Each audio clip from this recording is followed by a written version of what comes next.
Olá, tudo bem? Sou Daniel Diógenes, diretor técnico da Clínica First Baby Ceará, e hoje o assunto será recanalização tubária.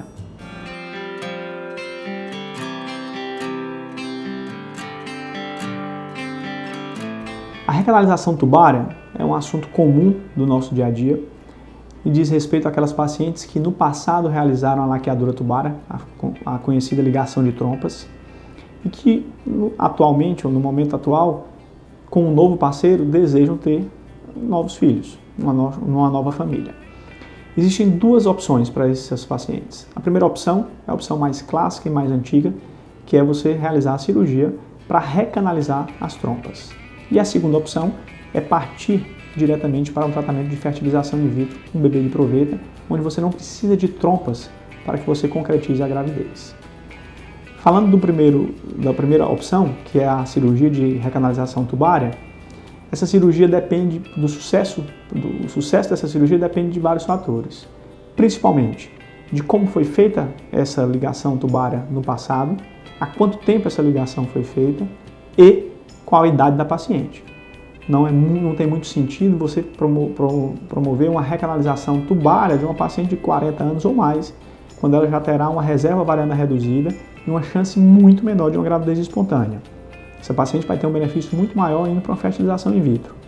Então essa paciente precisa ser analisada do ponto de vista de qual idade que ela tem, quanto tempo ela tem ainda de uma boa vida fértil e como é que está a reserva de óvulos dela. Então ela precisa ter uma boa avaliação da sua reserva de óvulos no momento em que ela deseja recanalizar suas trompas, por meio de antimileriano, dosagem de antimileriano e por meio da contagem dos folículos antrais.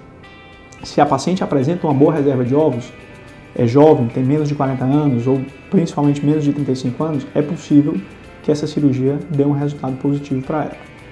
Entretanto, só teremos uma ideia de uma possibilidade de recanalizar essas trompas durante o próprio ato cirúrgico, porque durante a cirurgia é que você verá o quanto de trompa ainda resta, se existem aderências que são processos cicatriciais, tecidos de fibrose e se essa recanalização é possível de ser realizada.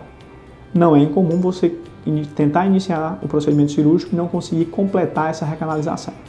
Quando essa recanalização é completa e bem feita, ela vai, numa paciente jovem ainda, com boa reserva de óvulos, com certeza dá uma boa taxa de gravidez espontânea para essa paciente.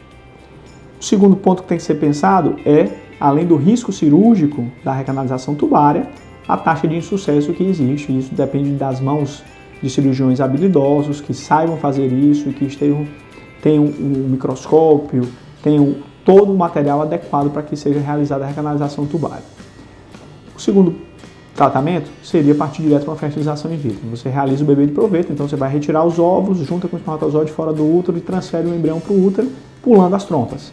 Seria um método em que a paciente não precisaria submeter uma cirurgia a seus riscos, não teria o risco do insucesso de uma recanalização tubária e seria o método mais indicado para pacientes de uma idade maior, uma idade acima de 38, 40 anos ou que tivesse uma reserva ovariana reduzida.